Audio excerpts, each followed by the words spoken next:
Good afternoon, everybody. My name is Schellberg. I'm the founder of TechHalo, and welcome to today's event, AI in Action, Modernizing Public Safety Operations. Whether you're joining us for the first time or coming back after attending previous events with us, we're really glad to have you here. Go ahead and drop your agency or organization in the chat so we can all get a sense of who's all with us today. And I want to thank all of you for being here and for taking the time to engage in what we believe is one of the most important conversations happening in public safety today. Because let's be honest, AI is expanding at a pace that can feel overwhelming and at times even unsettling. And that's a natural reaction. But what matters is what you choose to do next. At TechHalo, we believe that when we come together as a community to better understand these technologies, you put yourselves in a position to do what all of you already do best: protect and serve. That's the mission. And that's exactly why this conversation matters. And when I say you instead of we, that's intentional. I'm not law enforcement and I've actually never held a public safety position. However, in college, I thought I wanted to be a detective. So I did an internship of sorts with Burien PD in Washington State. Halfway through, I was brought along on my first dead body call. And needless to say, that was the end of the internship for me. But that experience gave me a deep and lasting appreciation for this community and what you all do every single day. It's a lot. And I decided that if I couldn't do this job, I wanted to find a way to serve the people who do, which led me to spend 4 years working alongside law enforcement agencies across the country, helping to connect departments to federal funding and resources that made large technology projects possible. And that work taught me something important, that one of the biggest gaps in this space isn't technology. It's free, easy, frequent access to the right information at the right time to learn about modern technologies. And TechHalo is our answer to that gap. A trusted platform built for you, for the people doing this work every day, to learn, connect, and stay ahead together. Law enforcement technology, all technology, is evolving faster than ever before. And no single agency, no single leader can or should navigate that alone, which is also why TechHalo made sense to build. Technology adoption requires collaboration. It requires shared understanding. It requires a willingness to lean in and not pull back. And now when most people out there in the world hear about AI saving lives, the conversation and initial thought usually centers around healthcare. And rightfully so, but there's another side to this that doesn't get talked about enough. AI is also saving lives through public safety, through the tools and technologies that law enforcement agencies and public safety organizations are beginning to adopt, tools that help process information faster, identify threats sooner, and support better, more informed decision-making in critical moments. And while not every technology is directly life-saving on its own, each step forward, each improvement, every minute saved brings us closer to that outcome. And the real opportunity in front of you today is making sure it's used the right way, by the right people, and for the right reasons. That's what today is about. It's about learning, it's about asking the right questions, and it's about making sure that as this technology evolves, law enforcement and public safety evolves with it. Now, to ask a question during the event today, the chat box will remain open. Our speakers and partners today are welcome to participate in answering questions in the chat throughout the event. It is there for open discussion. However, if you have a question that you'd prefer to not be seen by other attendees, you can ask it through the Q&A box, and our panelists will respond directly or follow up with you after the event. And I also want to thank our technology partners with us today, Blue Voice and Corsight. Their support makes events like this possible, and we truly believe their insight will bring strong value to today's session. And that brings me to our opening speaker. You are about to hear from someone who has spent a significant amount of time at the intersection of AI, government, and public safety, and who understands both the opportunity and the responsibility that comes with it. So with that, it is my pleasure to welcome Dr. Joseph Lestrange. Hello, everybody. Great to be here today. And thanks so much for that kind introduction. So I want to thank TechHalo, first of all, for organizing this important webinar and creating the space for this discussion. It's not only timely, but increasingly necessary, especially within public safety. So when people hear the term artificial intelligence, it means a lot of different things to a lot of different people. It could sound exciting, but it also can sound intimidating at the same time. But in simple terms, all AI really is just a bunch of very powerful computers being taught to analyze data recognize patterns, learn from experience, and help make decisions. And what often surprises people is that AI and machine learning is not new at all, actually. It's been around for decades. It's been quietly working behind the scenes in many of the things that we use every day and we've relied on for many years, like license plate readers, fingerprint matching, fraud detection, GPS routing, call routing, and even spam filters in our emails. But what changed recently is its visibility. When OpenAI released ChatGPT, for example, AI suddenly became something the average person could talk to, test, and experiment with themselves. And universities began offering courses on AI leadership, development of algorithms and applications. And for the first time, AI wasn't hidden inside this bigger ecosystem that had existed for many decades. It was sitting right in front of us, answering questions on our computers, on our tablets, on our iPhones in plain English that we could understand. So today's conversation, in my opinion, isn't about some mysterious science fiction or replacing professionals in the workforce. It's really about understanding a powerful tool that's been evolving for years and how, when used responsibly, can allow you to review more information at speeds never dreamed possible, speed up your workflows to deliver more accuracy in what you do day to day in your day-to-day operations, and support better, more informed decision-making for public safety leaders like all of you on this webinar. Now, having spent a considerable amount of time in the AI world as a federal law enforcement decision maker, also as a consultant and as an executive vice president for an AI tech startup, the reason why I think today is so important is because we're essentially on what Malcolm Gladwell would call a tipping point for profound technology transformation in public safety. And this transformation will shape not only how we investigate crime, but how we share intelligence, how we protect communities, and most importantly, how we define leadership itself in the age of artificial intelligence. What many people don't realize is that for law enforcement, this is no longer a conversation about the future. The world has already changed. Transnational criminal organizations, fraudsters, traffickers, extortionists, and other maligned actors across the globe are already using AI to move faster, scale wider, and hide better than ever before. And they're using these technologies to enhance deception, create fake identities, accelerate criminal enterprises, exploit human vulnerability, and industrialize harm. And while they innovate without hesitation, too many institutions responsible for public safety are still cautiously observing from the sidelines. And that needs to change. Because if we don't have a seat at the table to help shape this new era, we'll find ourselves operating inside systems, policies, and expectations that were built by people who don't fully understand the realities of policing, public safety, things like constitutional responsibility, or even the complexity of the modern threats that we're facing. So the bottom line is this: law enforcement must have a seat at the table now. And when I say a seat at the table, I don't mean just as a passive participant. I mean as a serious voice and developmental partner in helping define how these tools are created, how they're applied, how they're governed, and ultimately, how they're trusted by the communities that we serve. Now, the challenge in front of us is actually bigger than simply adopting a new technology. It's about whether law enforcement is prepared to evolve into a newly emerging operational ecosystem, one that will include both human judgment, along with artificial intelligence, big data analytics, working side by side in a responsible, disciplined, and ethical way.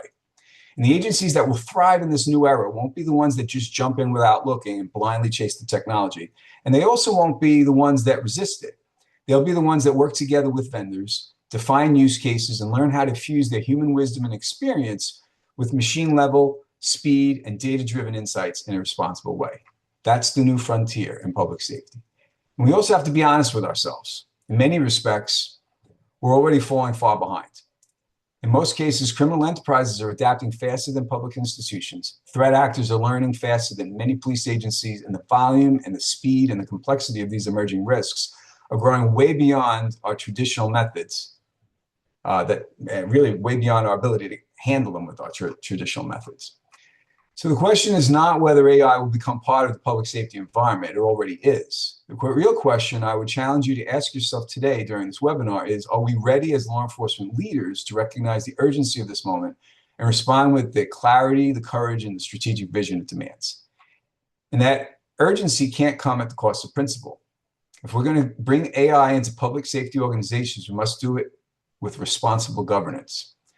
To do that, we must strike the right balance between innovation and restraint, operational effectiveness, and democratic accountability, and ensure the data integrity to protect privacy, dignity, and the rights of the people that we serve.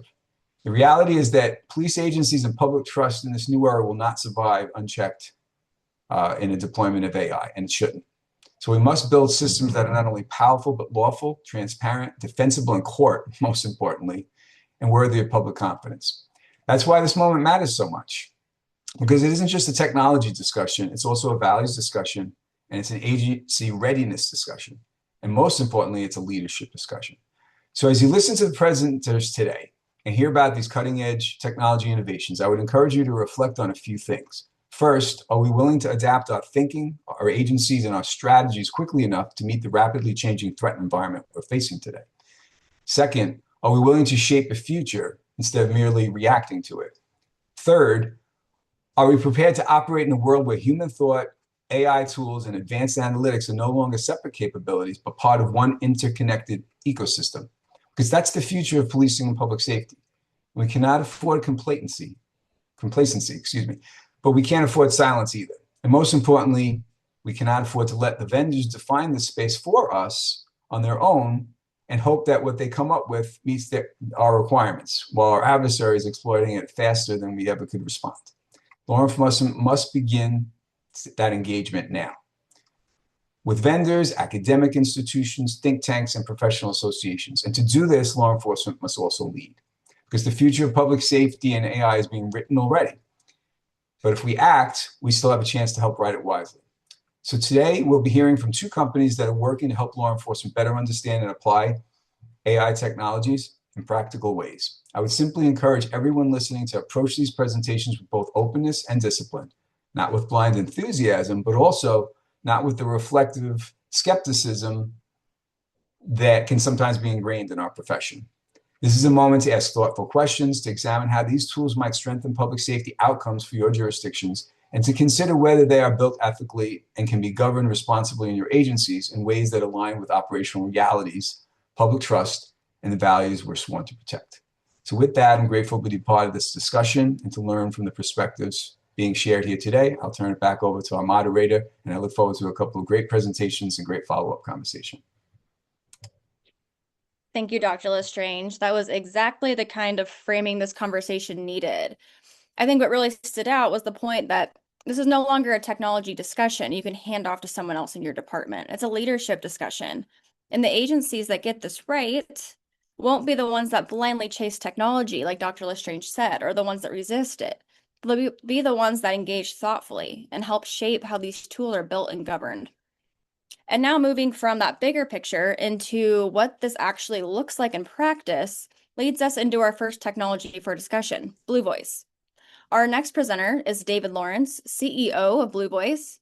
David is going to walk us through how their technology is being used to support officers in the field. David, over to you.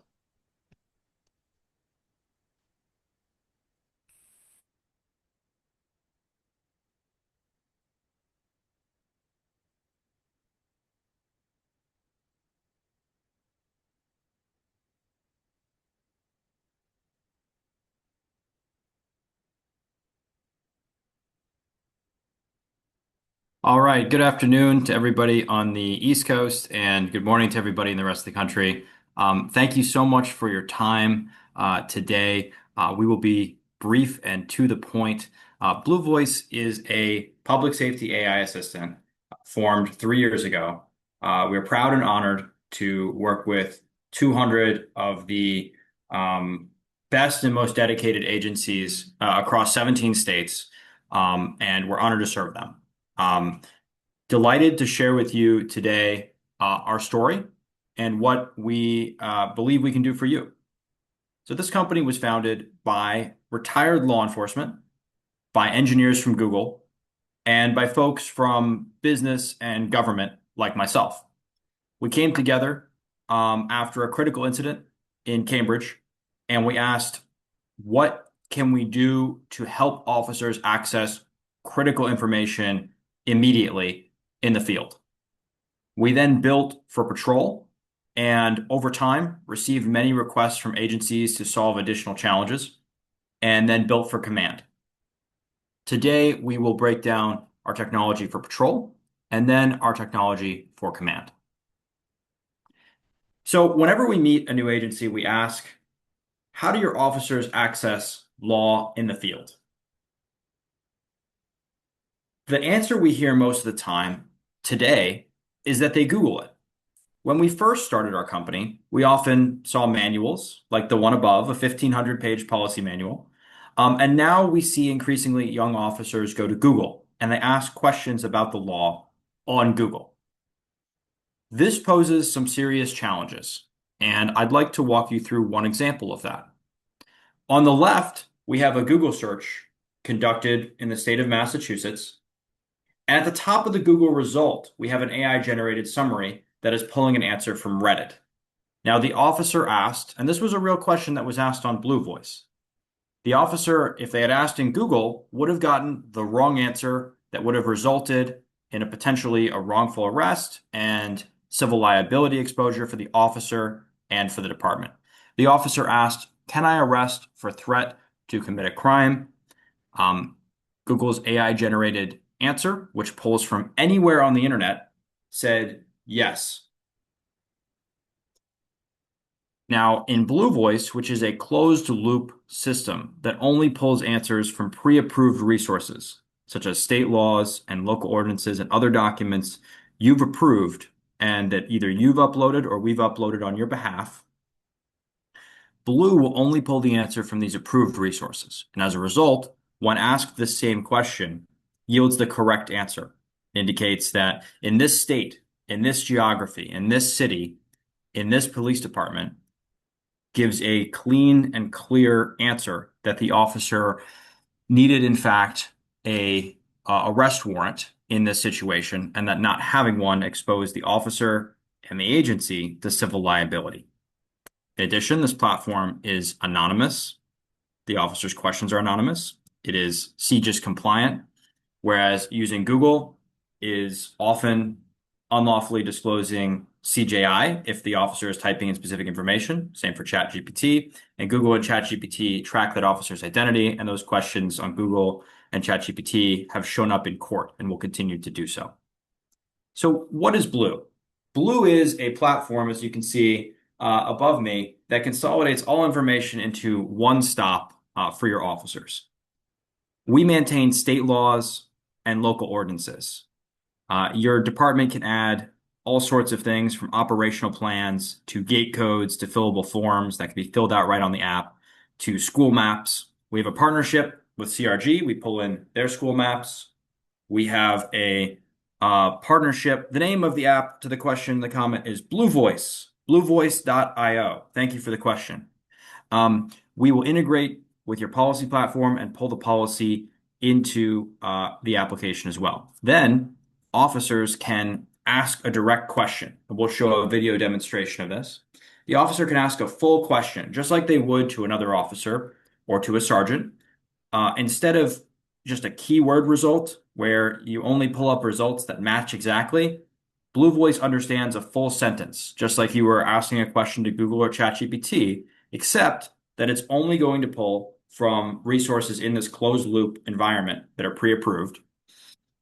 And in addition, Blue Voice will help you to fill in forms. You can sign off on policies or trainings via Blue Voice. You can conduct mutual aid support. You can collaborate with other agencies. Other agencies can be brought onto your platform easily, and you can send out push notifications. Yes, to the question in the comment, we do consistently update the laws when it changes so that the information stays relevant. Keep the questions coming, please. Now we'll jump to a video demonstration of Blue Voice in action. This is a New Jersey department, and an officer asks a question on their home screen. This is the dashboard that the agency has set up, and they ask a question about dual arrests in domestic violence situations, and they immediately get guidance back. At the top of this, they have a quick summary of the answer, defining primary aggressor and talking about the key elements in the situation. And then they have below that the sources for this. So the New Jersey Attorney General guidelines, the local department policies, the New Jersey state law are all cited beneath that with exact quotes from each of them. Any one of them can be clicked, and you open the state law, for example, to that exact page that supports it and highlights it.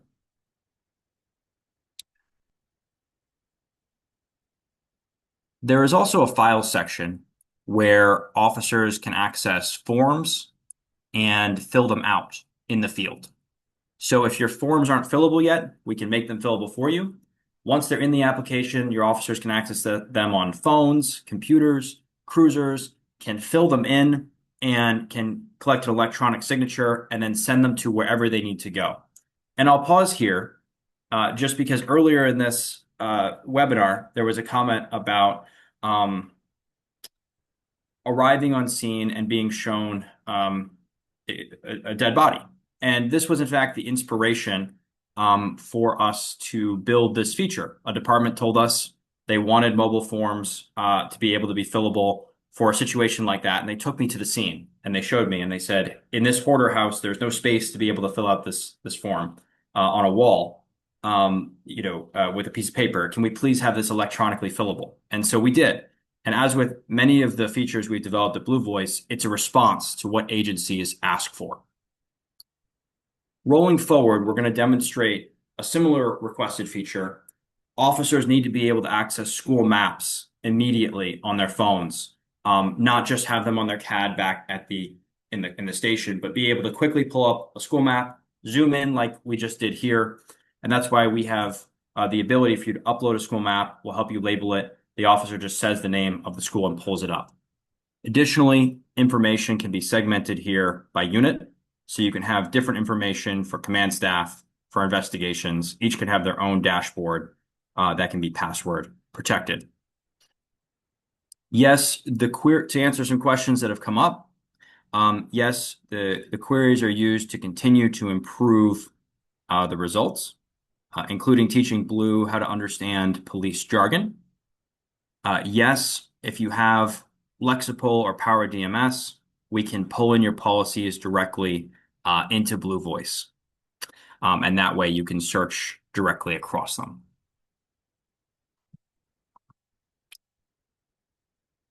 How is Blue actually used in the field? So Blue has been used in over 250,000 incidents to immediately access critical information, ranging from right after an officer-involved shooting, checking and following protocol, to de-escalating situations by checking the elements of the law or the protocols that apply and being able to immediately have those answers and apply them. The most common use of Blue is to check elements of a crime or right of arrest. Critically important because there are tens of thousands of pages of guidance on this. It's a lot for officers to remember. It changes year to year, and misapplication of these elements results in mistakes. And so the officer being able to get those answers in a couple of seconds we've been told, hundreds or thousands of times, resulted in avoiding a wrongful arrest, which is the reason that insurance associations have in some states picked up the bill for Blue Voice as a risk reduction tool, that every officer should just be a couple of seconds away from the correct answer. In addition, we've been asked to help support the distribution of timely push alerts. So, for example, distributing a bolo or a bulletin and telling everybody, stolen vehicle, white stolen Dodge with these tags, and then allowing that to be searchable to officers in the days and weeks following, so that an officer could search the bolos and bulletins section, a question like suspects who are in a white car. They might not remember the exact details, but that's a good enough question to pull up, hey, these are the 3 bolos or bulletins that apply to that situation. This is exactly the reason that we've been able to partner with regional intelligence distribution networks to help with the distribution of intelligence like this. Additionally, Blue is used to help with major event support.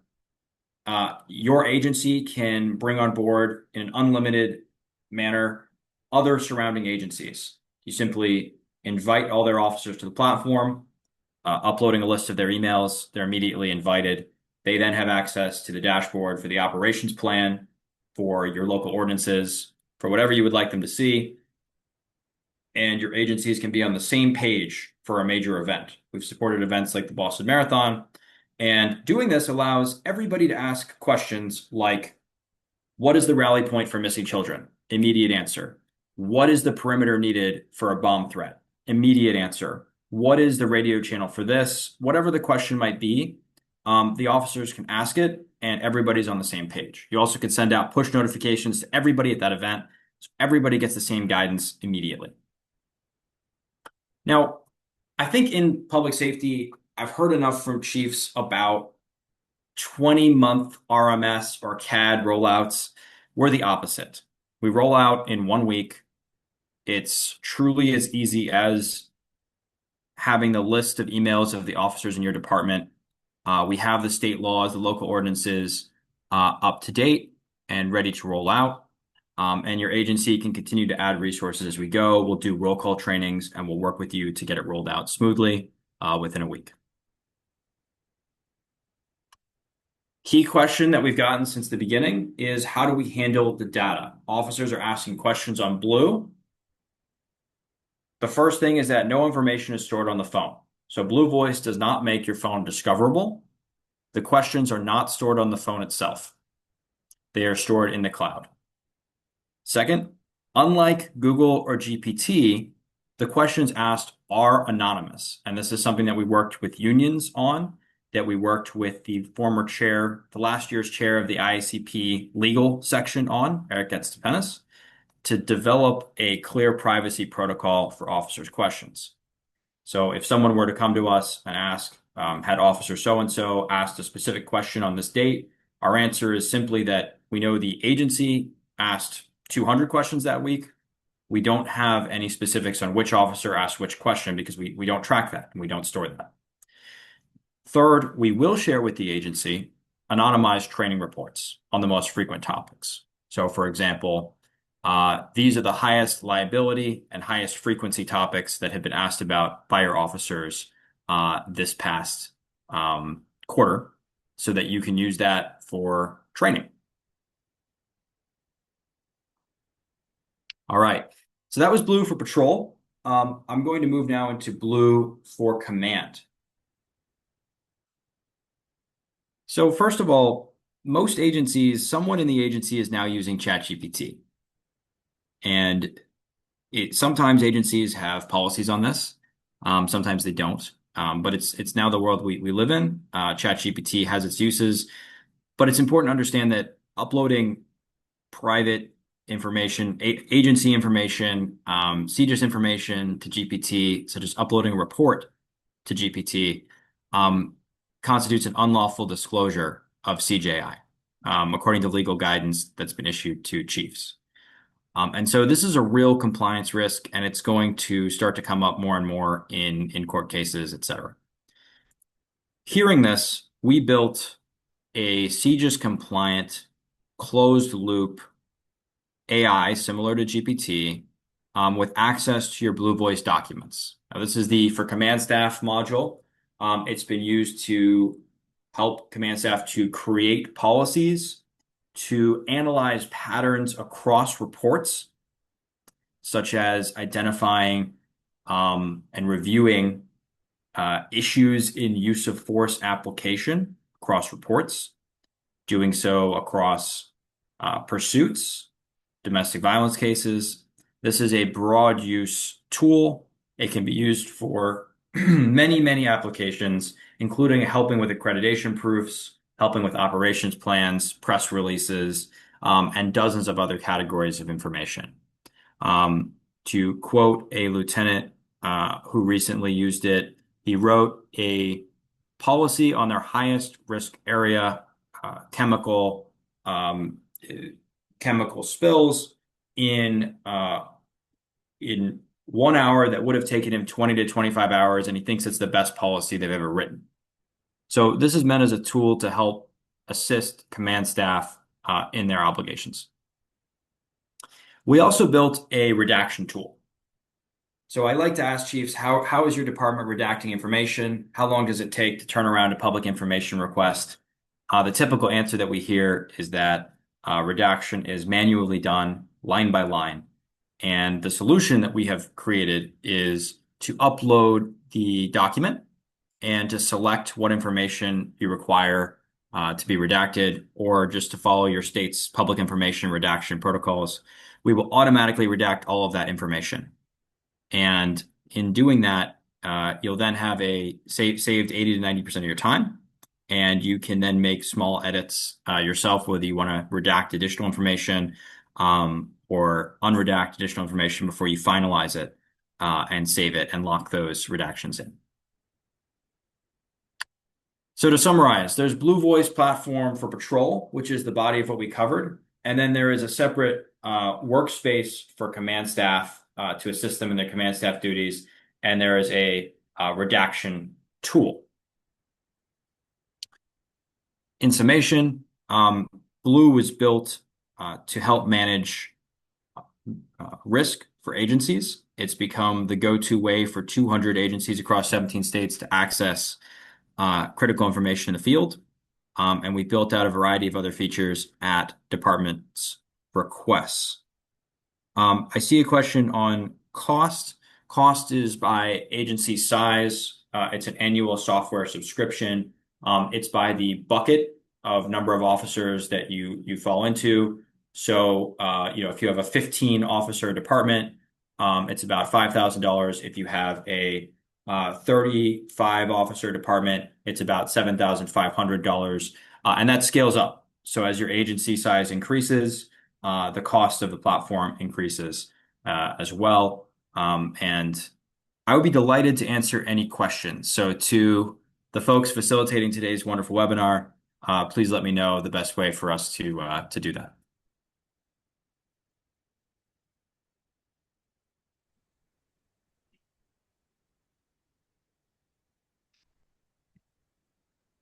Thank you, David. Really, really appreciate you walking us through that. I think that is such a great example of how AI can directly support day-to-day operations in a way that's practical and immediately useful.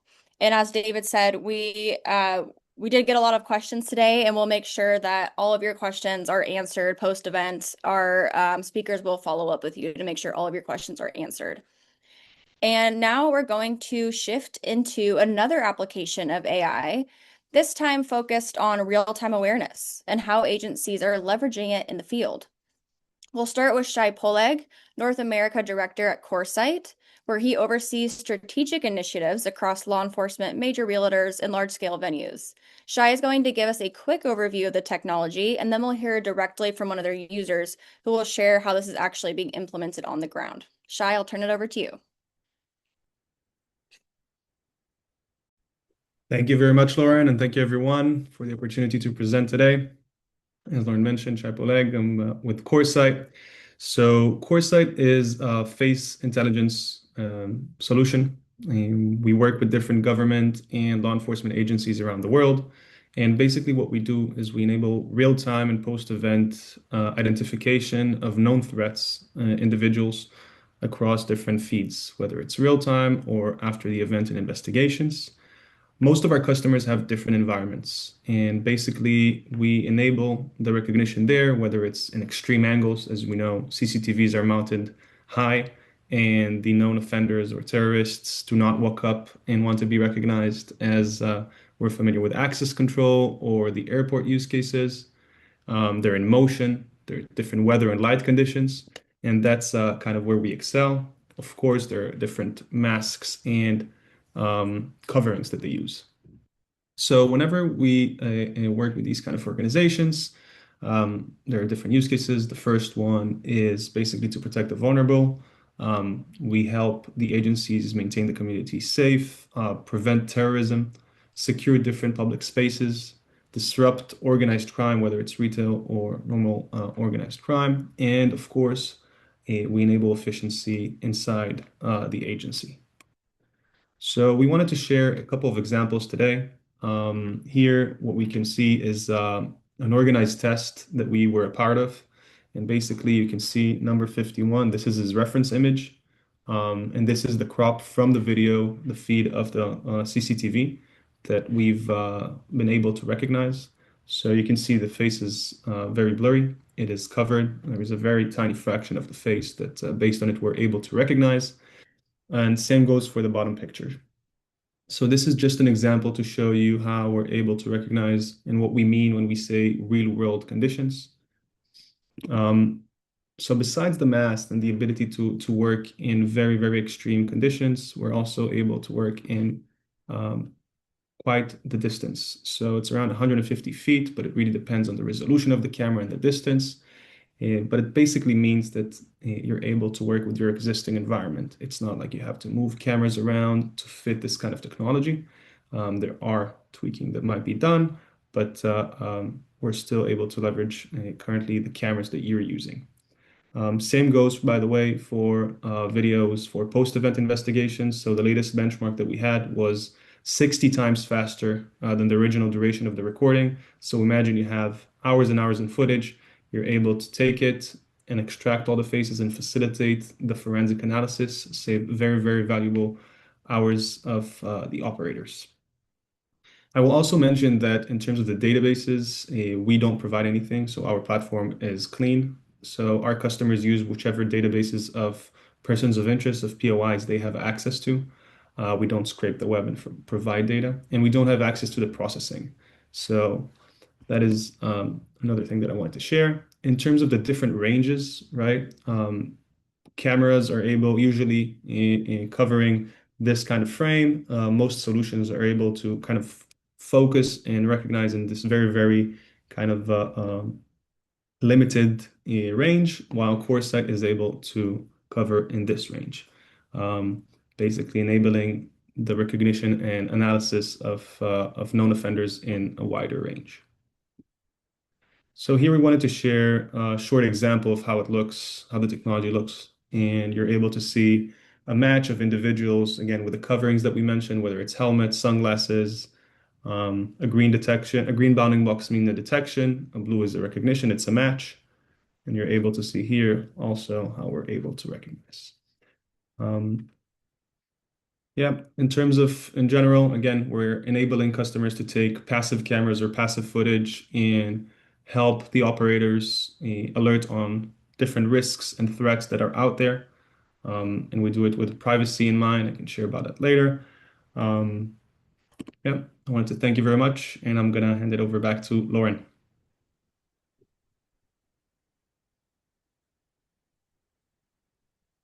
Thank you, Shai. Really appreciate that overview and setting the stage for what Corsight is and how it is being used.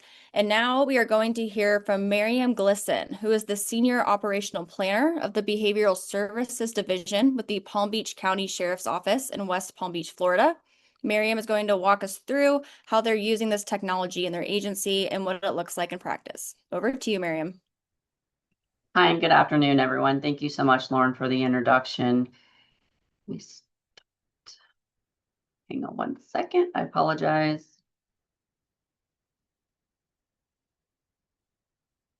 We wanted to start off by presenting how SGBI and Corsight were brought into the Palm Beach County Sheriff's Office and what it looked like when we initially saw it versus what we expanded into, and how it really expanded the current landscape of law enforcement as how we see it today. When this capability was first proposed to PBSO, we saw it at face value for what it was presented as. Once we got our hands on the system and really played with the intricate details and how we could utilize the system to escalate our capabilities, it really pivoted our original scope and it expanded it.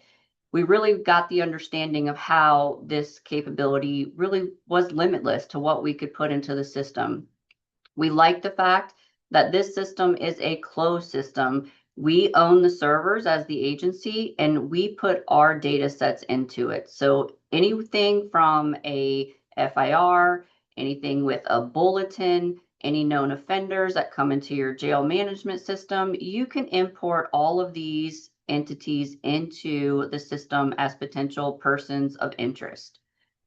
When we initially launched the system, we chose a very target-rich environment that we knew had a good bank of cameras, and we had a lot of frequent flyers and offenders in the area. So we worked hand in hand with our local street teams to put in their offenders for known assailants, drug activity, prostitution, gang activity, and more. We used our internal systems to put bulletins in to make it a lot easier because we knew what we were looking for and who we were looking for. When those POIs go into the system, they then alert you when those individuals pass by any of the cameras. To expand our capabilities, we also put this software on our drones and our helicopter feeds. The hits came in instantly. Because we used a target-rich environment, we were able to really hit the ground running with testing the capabilities before we expanded it to our entire 1,400 camera that we have here at the agency. This range of capacity led to more positive hits than we were originally anticipating. So we really had to get our street teams, our detectives, and our specialty units up to speed on the capabilities and what we were actually putting out as reports and follow-ups that they needed to do. We had a couple use cases that really went really well initially. And when we went to that target-rich environment, we were monitoring the cameras, our live feeds. We had people with active warrants that were put into the system. When we got a positive hit, we were able to do additional research on our analytical side to validate that data through law enforcement means. Once that information was validated, we pushed out a product to the street teams on scene. They were able to make contact with the individual that was a positive hit. They verified the identity. They verified the active warrant as well, and subsequently were able to arrest that individual. Another use case that we had for putting in our bulletins, we had a couple businesses that were being burglarized and theft was taking place. Their CCTV cameras were able to catch images of the individuals, but they were very grainy and at obscure angles. We were able to put those bulletins into the system and watch our cameras for any live images that potentially could come across this individual walking in that set area. We actually did get a positive hit. We did the same analytical research, was able to put a product together, get it to the deputies on the road. They were able to make contact with the individual because when a live feed actually catches an image, a positive alert, it gives you a lat long to which camera it is as well. So we're able to put that information into the product that is given to the deputies on the road. So with that information or this specific use case, we were able to get the deputies to make contact with this individual. It was a positive ID, and they were subsequently able to arrest this individual as well. Another capability of the system is actually age validation. Not necessarily it's telling you what the age of the person is, but you can put in an image of a person. And we had another use case. This individual's picture was put in roughly when they were 20 or 30. We were looking for them for quite some time, and we were unable to find them. We put their image into the system, and an alert popped up. It had been so much time in between the initial capture of the picture and when this individual was seen against the camera. There was about a 10 to 15 year age difference in this individual. With the positive ID again, we used our analytical capabilities. We verified the identity, the position of the cameras. We sent deputies to the area. This individual had a felony warrant that was in the system. The deputies validated her ID, validated the warrant, and also subsequently arrested this individual. We also use the system to work with other agencies. We have a lot of mutual aid agreements that come over through the county as a whole, and we were looking for an individual that was a known felon, prior firearms related felonies, and we were working with our Violent Crimes Division and ATF to apprehend this individual. They'd eluded law enforcement for quite some time. We put this individual's picture into the system, ran it against all of our cameras. We had positive hits at different locations. So our internal specialty units were able to set up surveillance based on where this individual hit in the system, and subsequently learning patterns of behaviors, not only within the system, but also with our detectives on the ground running surveillance, they were able to apprehend this individual.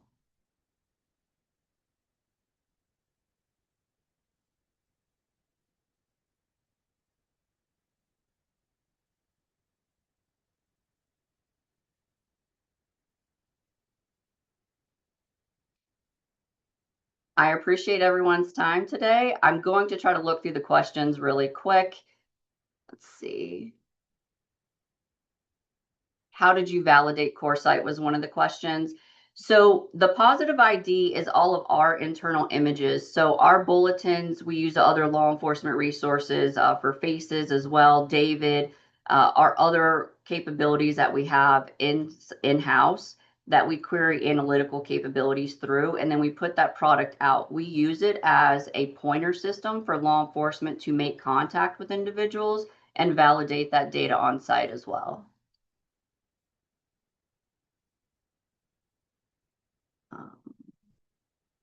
So I know we have partnered with smaller agencies as well to show them the systems. You don't have to have a large bank of cameras. We started out with 200, and we wanted to make sure that we were able to utilize the system in its full capacity. We do partner with other agencies, like I mentioned before, so they can come on site, they can look at the system as well. I do have PowerPoints available, but due to the sensitivity of PII and CJI data, I can't share that openly. So if anyone would like more information for me to share it directly with them from law enforcement agency to another law enforcement agency, I absolutely can do that. A PowerPoint was not being displayed, and that was due to the CJI data. Again, I will share that with anyone that has direct contact or would like to email me directly. I can share it with them.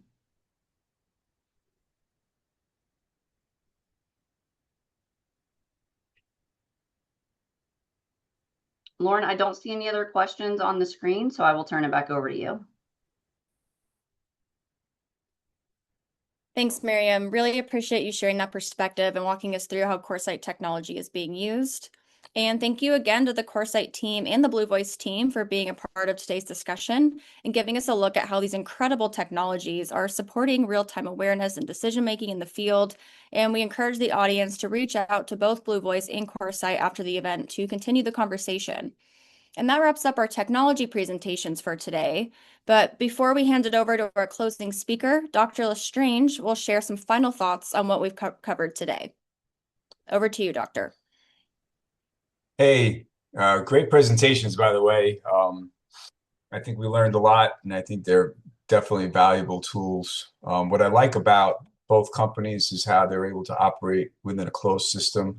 I know spending a lot of time in this field, some of the first questions that come out every time you present a product is, privacy concerns and things like that about their data, who owns the data. So, to wrap up on my side, I think I want to bring us kind of back to where we started for a second. We opened up this conversation by talking about the reality that AI is already reshaping public safety. These two companies obviously demonstrate that. And then it's changing how crime's committed also, how intelligence is gathered on our side and how decisions are made, right? So today, we heard from two very innovative companies that are working to help law enforcement apply these technologies in a meaningful, practical ways to address real life challenges. So now the question really becomes for decision makers in these agencies, are we ready? Because as we've discussed, and as the research makes clear, AI is not something on the horizon, it's already here. And it's already embedded in the systems we use every day, influencing operations in ways that may not always be visible to the command level staff and the chiefs in these departments that are making decisions whether or not to bring AI into their organizations.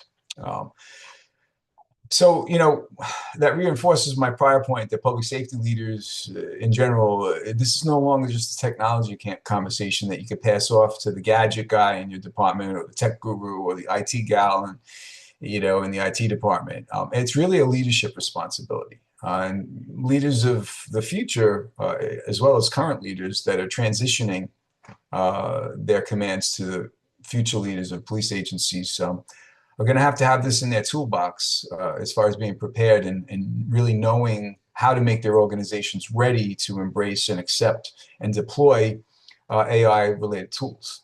So really, readiness starts with asking the right questions, right? So think of it as like if you were to create an executive checklist in your organizations, what would that look like?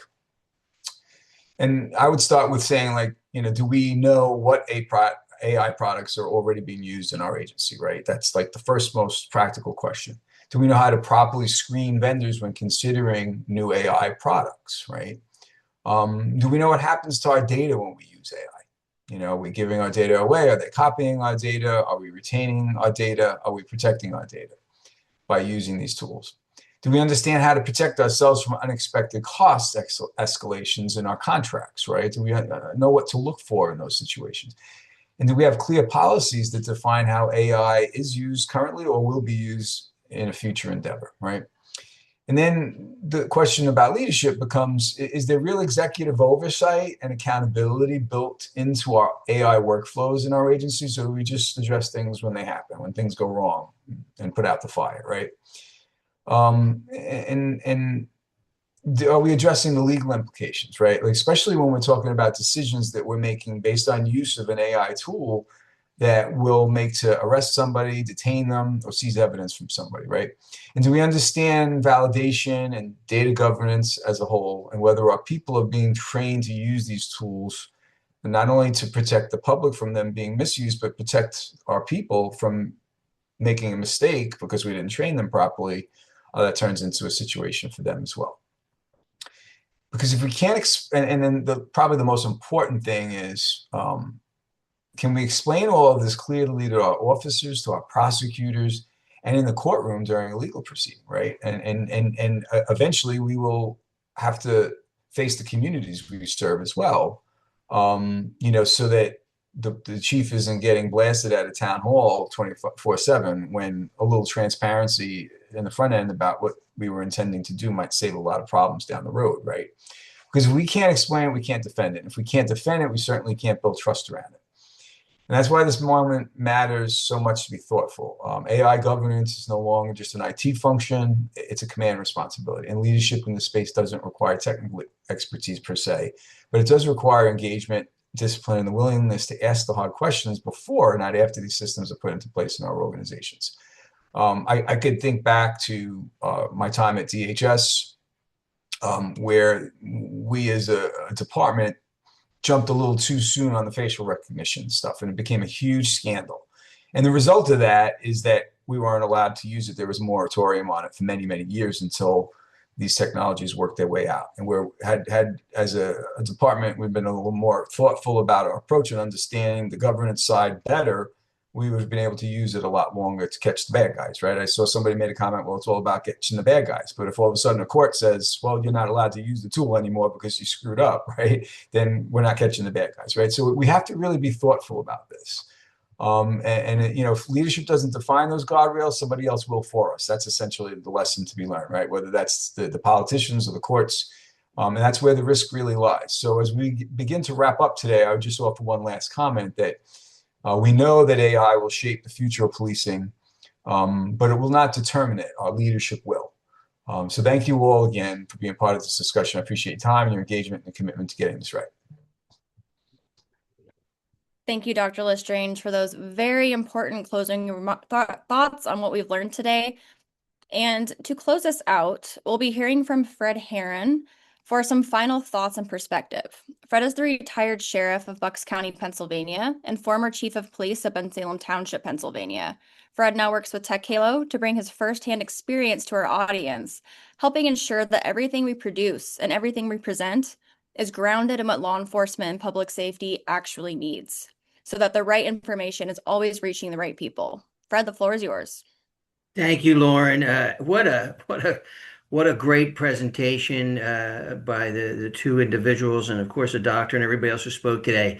And even after 39 years, and I'm sitting here listening to everything, trying to wrap my head around it, as I'm sure many of you are. The almost 200 people that are on this Zoom. I went down, saw some of the names, recognized some folks. Just wanted to shout out my good friend Jimmy Hicks on there from my ACP, and Greg Winokur, Christian Westring, and also the folks from Cochise County, Arizona, under Sheriff Daniels. They've got a tough job in Cochise County, and I know they're using a lot of this stuff or some of their own versions of it. But as leaders, as the doctor said, we're not the ones that are going to be using it. We don't even have to understand it. A good leader needs to know what people to get to the table to understand this stuff, because you, as the boss or whatever your role is in your department, while you're on this Zoom, making recommendations, you might not be the one using it every day, but you might be the one that has to decide what technology we're using. And I think I just think that's so important. This is not theory anymore. This stuff is here. It's working every day.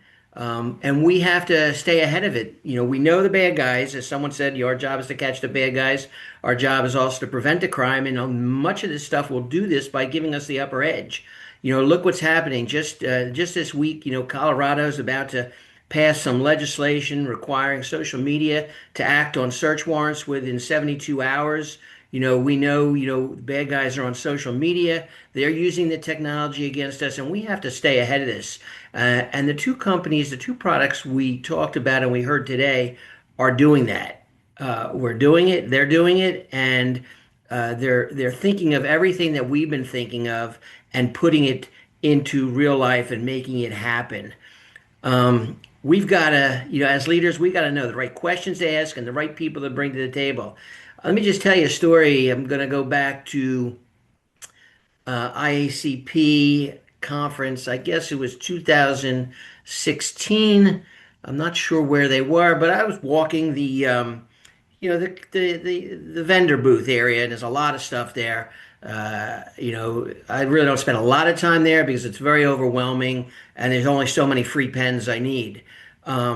But there was a booth that caught my attention, a company that did a presentation, I guess the last TechHalo presentation on rapid DNA. I'm just going to use that as an example because nobody was using it. No law enforcement agency was using it in the US at the time. And I got very intrigued by it. And we were able to procure it with a grant.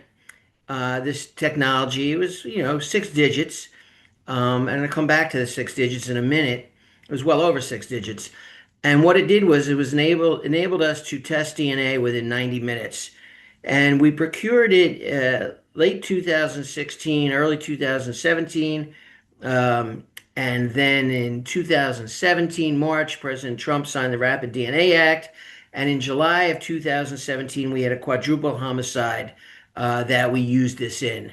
And we became the first law enforcement agency where I came from, Ben Salem Police in Bucks County, Pennsylvania, to utilize this 24 hours a day, 7 days a week. And it really played a major role in this quadruple homicide. And we've been using it ever since. And I think that's important. When you become an agency, a lot of people are asking, Blue Voice, can it be used for a 4-person agency? I don't work for Blue Voice, but I'm sure it can. And you can get this stuff and you will become heroes to the men and women in your department and also to your community. And doctor had said, transparency. Everything we did, whether it's rapid DNA, facial recognition, we used in our high school. That's a story for another day. But I was open about it. We were open about it. We brought any type of group in that wanted to hear about it, and we showed them everything we had. And I think that's key to making sure the community buys into all this stuff. I talked about the 6 digits, and some of you are like, whoa, where are we going to get the funds for some of this stuff? Well, I can tell you not to, because the TechHalo webinars are free. And we want to have more and more. And that's why I joined TechHalo, because I think this is such a service that's needed. A lot of people can't travel, get on planes and go all over the country to go to presentations. And a lot of these vendors can't come to every little town in America. But you can come on to a webinar with TechHalo. And the webinars don't cost you anything to get on. And I'm going to invite you next Tuesday. That is the 7th of April at 2 p.m. We're having another webinar, and the link will be in the chat room. I'm actually doing that webinar, the whole webinar on funding. Throughout my career, 39 years, I've been executive, leading agencies for 20 of those 39 years as police chief and then the sheriff of Bucks County for the last 4 years here in Bucks County. I've gotten millions and millions and millions, probably about 25 plus million dollars in outside funding sources to pay for a lot of these programs. Because I know you just can't get off this webinar and put a purchase order in and order these things. I know that's very difficult, especially when you're in the middle of a budget year. And I know your leadership, your mayors and your town councils might be, well, do you really need this? Do you really need that? What does that mean? Do you really need it? Do you really need to solve crime? Do you really need to prevent crime? Do you really need to put bad guys in jail? The answer to those things are yes, but it's very hard to sell that sometimes to elected officials. But we're going to give you ways to pay for all these things next Tuesday. And I would invite everybody, again, it's free.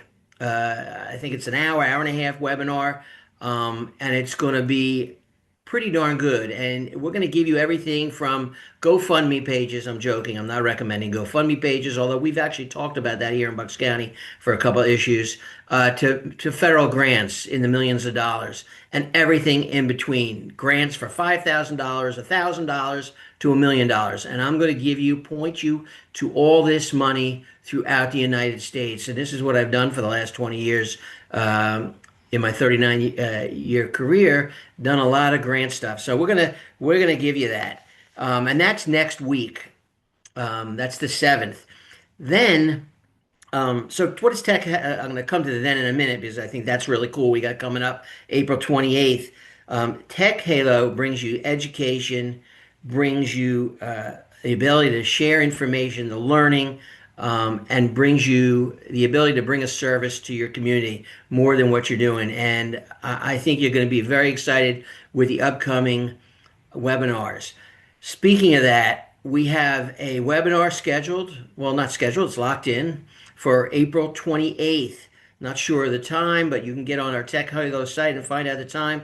And that's going to be coming from a gentleman called Gideon Le Pen. I was actually on a Zoom with Gideon the other day, and Gideon said to me, Fred, do you know where I am? And I was looking at the background, and I'm like, it looked like a small room. He goes, I'm calling from my bomb shelter. Yeah, Gideon is in Tel Aviv. This is the life that they live every day. You can't put on any news network right now and not see what's going on in the world. But we had Gideon here in Bucks County last year. He's coming back April 13th for 3 weeks. We're doing another 120 officers. We have about a little over 900 officers in this county. Gideon, we did 120 last year. We're doing another 120 this year.